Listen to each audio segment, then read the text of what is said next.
नमस्कार। जीवन यात्रा यूट्यूब चैनल में आप सबका स्वागत है।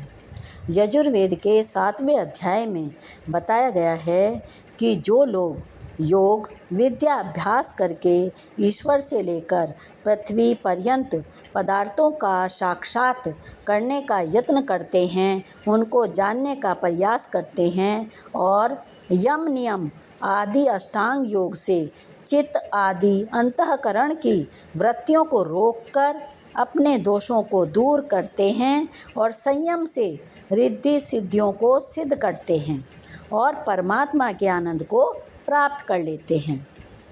और फिर ये इस योग व विद्या दान को उनको देते हैं जो इस विद्या के जिज्ञासु हैं, यानी कि जो ये ज्ञान प्राप्त करना चाहते हैं, ताकि उन्हें भी शारीरिक और आत्मिक बल की प्राप्ति हो सके। अब यहाँ पर सिद्धि प्राप्ति की बात कही गई है, जो सांख्य दर्शन में बताया है कि योग में 8 प्रकार की सिद्धि होती हैं। ये ऐसी पारलौकिक व आत्मिक शक्ति हैं जो तप व साधना के द्वारा प्राप्त होती हैं। हनुमान चालीसा में भी हम पढ़ते हैं कि वो अष्ट सिद्धि नवनिधि के दाता थे हनुमान जी। अब ये सिद्धियाँ कौन सी हैं?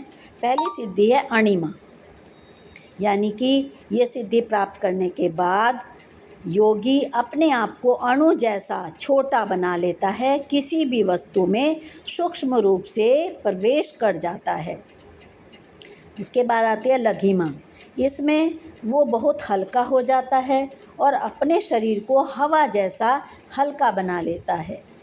तीसरी आती है गरिमा, यानी कि अपने शरीर के भार को इतना अधिक बढ़ा लेते हैं कि कोई साधारण शक्ति उन्हें हिला भी नहीं सकती।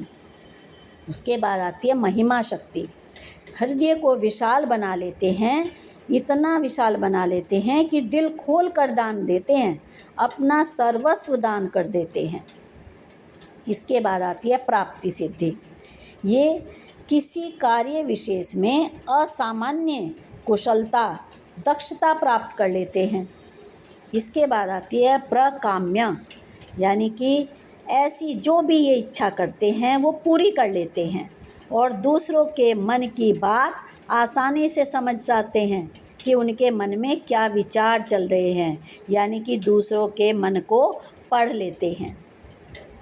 इसके बाद आती है वशित्व, यानी कि किसी दूसरे को शीघ्र ही अपने वश में कर लेते हैं और अपने मन व अपनी इंद्रियों को अपने वश में करके जितेंद्रिय बन जाते हैं।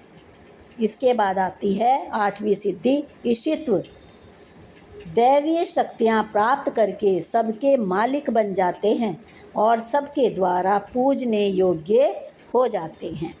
धन्यवाद। ये थी वेद में और सांख्य दर्शन में दी गई अष्ट सिद्धि के बारे में जानकारी। धन्यवाद।